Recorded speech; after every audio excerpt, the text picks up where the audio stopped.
اللہ تعالیٰ نے احسان فرمایا کہ انبیاء علیہ السلام کو انسانیت کی ہدایت کے لیے بھیجا، اور سب سے آخر میں خاتم الانبیاء سید المرسلین حضرت محمد مصطفیٰ صلی اللہ علیہ وسلم کو نبی، رسول اور آخری رسول بنا کر بھیجا۔ قیامت تک کے لیے نبوت کا دروازہ بند کر دیا گیا۔ اب قیامت تک کوئی نیا نبی نہیں آئے گا، کوئی نبی پیدا نہیں ہوگا۔ حضور اکرم صلی اللہ علیہ وسلم آخری نبی ہیں، آپ کے بعد کوئی نبی پیدا نہیں ہوگا۔ میرے ان الفاظ پہ غور کریں، تفصیل سے بات پھر کریں گے۔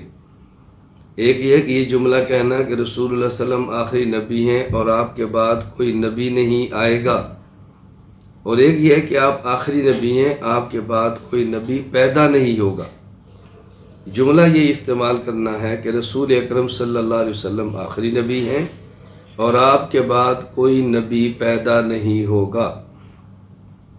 علماء کرام کو اللہ تعالیٰ نے انبیاء علیہ السلام کا وارث بنایا ہے،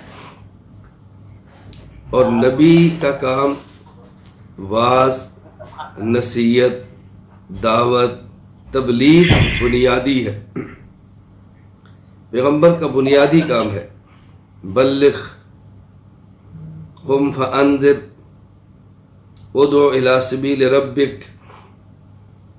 ظاہر ہے یہی کام عالم کا بھی ہے، اس لیے علماء کا واعظ، مبلغ، داعی، خطیب، مقرر ہونا از حد ضروری ہے۔